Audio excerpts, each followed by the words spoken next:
Welcome to day 30 of the online bootcamp. So on day 29, we done a full leg session. So today what I've came up with, I sat for quite a while trying to decide what we were going to do. We have a two-parter again today, so you can either try to do both the way I'm going to do them today, or you can do one or the other if you're really in a rush. But I would recommend that you still get the two parts done at the one time, or you mix and match to try and make sure that you're still getting your hours workout. So today what we have is, I know a lot of you might be still sore in your legs. I know mine are in bits at the minute, but we have a bit of a leg cardio session. So the thinking behind this is that sometimes when your legs are really, really sore, they actually feel a wee bit better when you just start moving and you start getting the blood running through them, and the recovery is a lot better. So that's what we're going to do today. It's going to be cardio and legs. We have 10 exercises. We're only going to do them twice through, so it's going to be 20 minutes. Again, 45 seconds, 15 seconds rest. We're just doing them 2 times through, so that's going to be 20-minute workout. That is the first part. So the next part, we're going to be really hitting the troublesome areas again, which I know you are all a fan of really training. So today what we are going to be doing is we are doing back, triceps, and we've got like one bicep exercise, and then we are finishing in core. So we have 8 upper body ones and then 4 core ones. So we're going to do the 8 upper body and then the 4 core ones at the end. What was I going to say? So that is the second part. The first part is going to be the cardio and the legs, just to get the blood running through. Again, you don't want to be doing these heavy weights, but if your legs are fine, then by all means you can add the weight on. Just for today, I'm definitely going to be going lighter because my legs are an absolute bits. And then, so we're going to do that only twice through, 20 minutes, and then we are doing, yeah, I'm really tired today. I'm not thinking straight. And then we're going to go and hit lots of back, triceps, biceps, and a little bit of core at the end, because I know you are all a fan of the core. So the first part, this is the tutorial for the whole workout, both workouts, so the whole of day 30. We are going to just start off with our jumping jacks. So we're just doing our jumping jacks. We've done them all before. Remember, you stay nice and light in the feet and you're just going to jump through. After that, we're going to do our squat and press. So again, you can use your dumbbells for this, and we are just going to squat down, up, press. And again, you can take your time. You want to make sure that you're really pushing that bum back, supporting the lower back, push right up. Keep the core nice and tight. Sit back as if you're going to sit down in the sofa and press right up. After that, so I'm going to do my ninja jump burpees. You can change them for any other burpee that you really want to do, but I would recommend, if you can do them, to do them. So a ninja jump, it is when you really explode up onto the legs, and then we're going to go down, burpee, back, ninja jump, and down back into your burpee. So you can switch them to straight burpees. You can do your, I have half burpees later.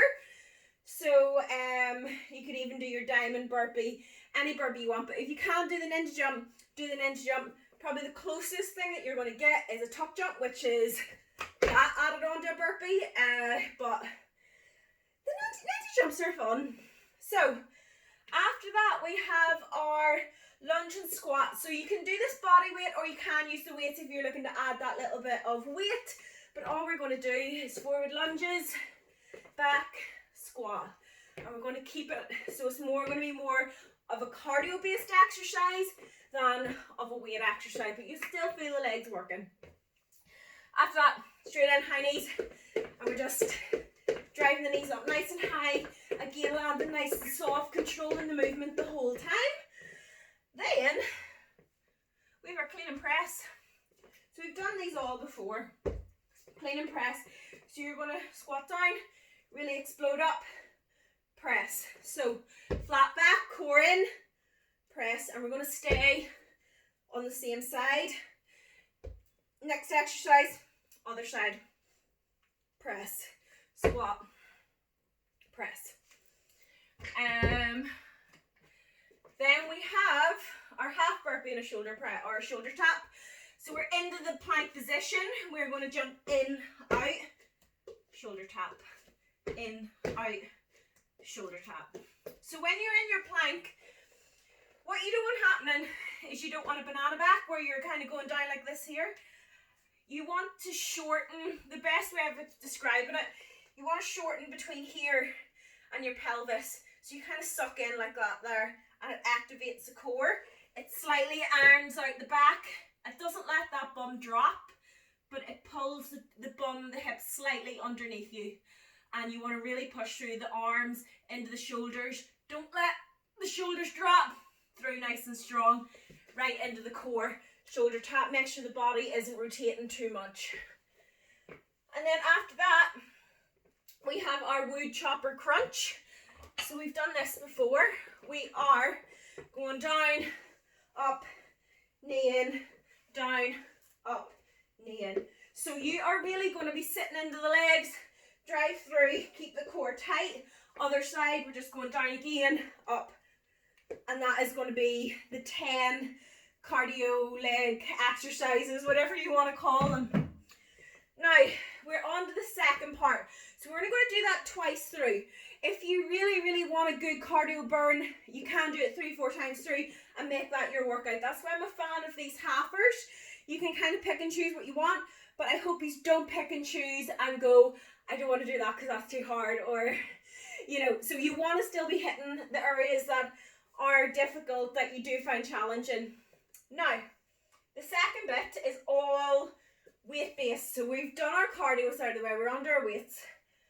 We are going to do a band pullover. So, if you don't have bands, you can do your dumbbell pullover on the bench. We've done those before. So you're lying flat on the bench and you're pulling over with the dumbbell. If you have bands, you want to be sitting down, cross them over, and what you're going to do is you're going to pull up like that, and it goes right in to the back, right into the center part of the back, and really hits the traps. And that's what we're going to do, and that's the exercise. So we're not driving in yet, we're pulling over. So from the side, if I don't fling this everywhere, from the side you're just going to pull up like that. So the elbows aren't really moving, they're nice and soft, but we are going right through the back, up, squeeze the back. So that is the first weight exercise. Again, if you don't have a band, you can do your pull over. So I'll just grab this. You can do your pull over. I just pull over. And that is roughly the same sort of exercise. But we do have... Oh no, we don't. It was a different exercise I had actually decided to do. Just ignore that. We then are going to do a bent over row. So you can use your dumbbells or you can use the cables. So for the resistance bands. So bent over row and resistance bands, same form. We're just going to drive up, drive down. And again, you can do that with your dumbbells if you don't have the bands. Now I'm going to do a bench row. And I'm going to use the dumbbells for this. You can use resistance bands. You'll just have to attach them onto the seat. But we're going to do a thing called bench rows. So we haven't done really them yet. What you want to do, if you have a bench, you can use a coffee table. Don't use a sofa. Make sure that you're safely on it if you're going to use a sofa. Sometimes if things are a wee bit too spongy, our balance goes off a wee bit. So you want something that you can really secure yourself into.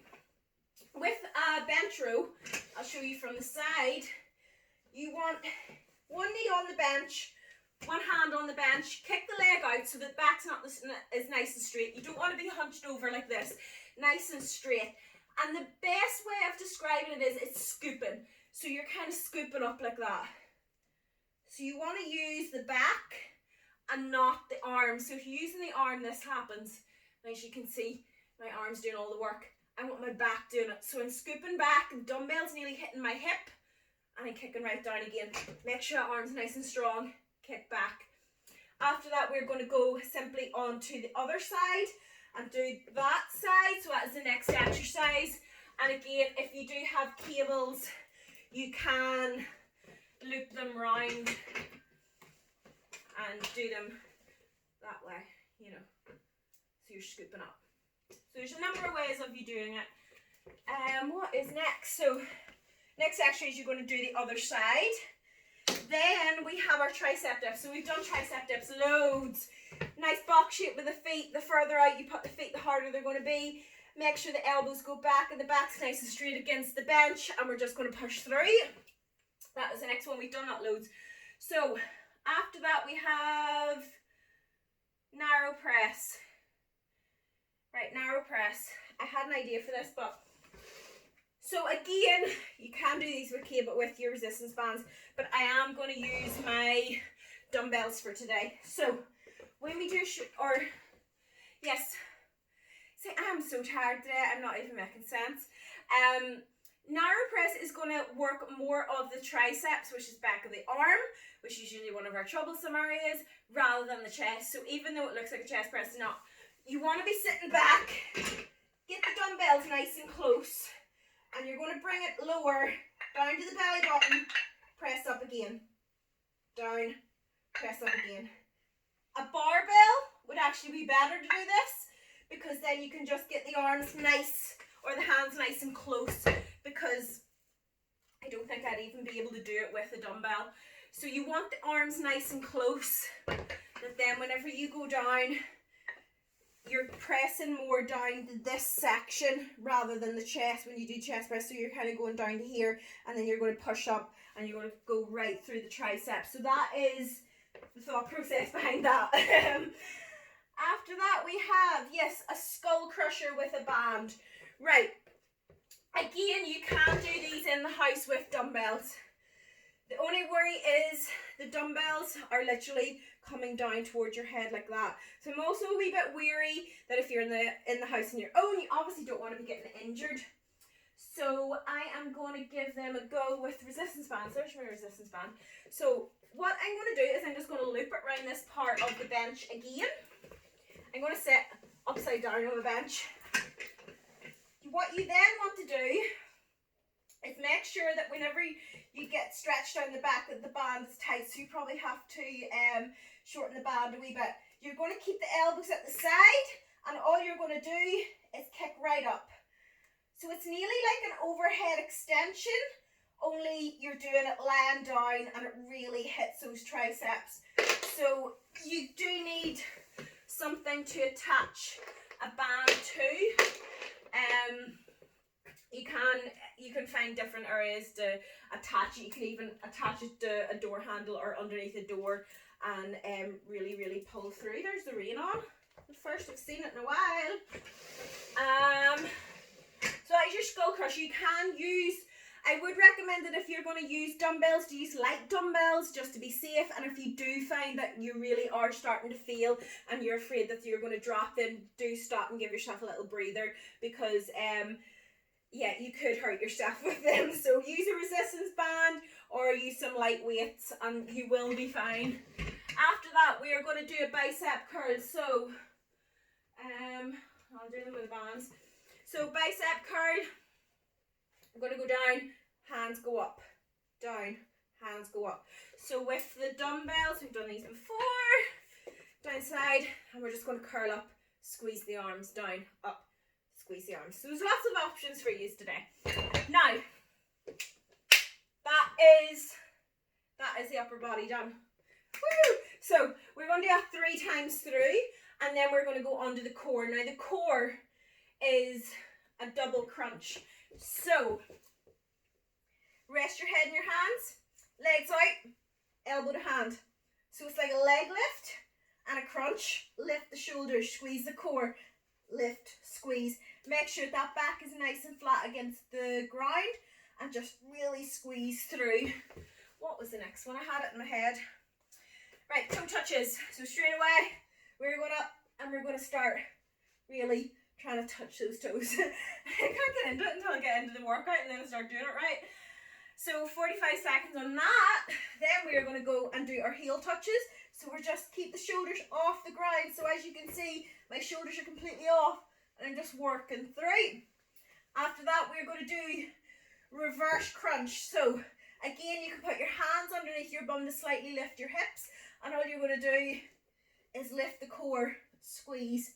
What you want to do with this is you want to make sure that you don't swing, so you're not flapping and getting you're just getting momentum. I couldn't think of the word there. You want to control it so it's up, controlled. So that is why we don't do these too fast. We think about what we're doing, we use the core to do them. You don't want momentum when you're doing them. That is going to just take away the whole exercise and you're not actually going to be training anything. Or just flat about the floor. So that is our tutorial. So day 30 is a two-parter again. I would recommend trying to get both of them done in one day, and then we are hitting our hour of training, which we have been doing the past few while, but you all seem a fan of the two-parters, so I thought I'd do another one today.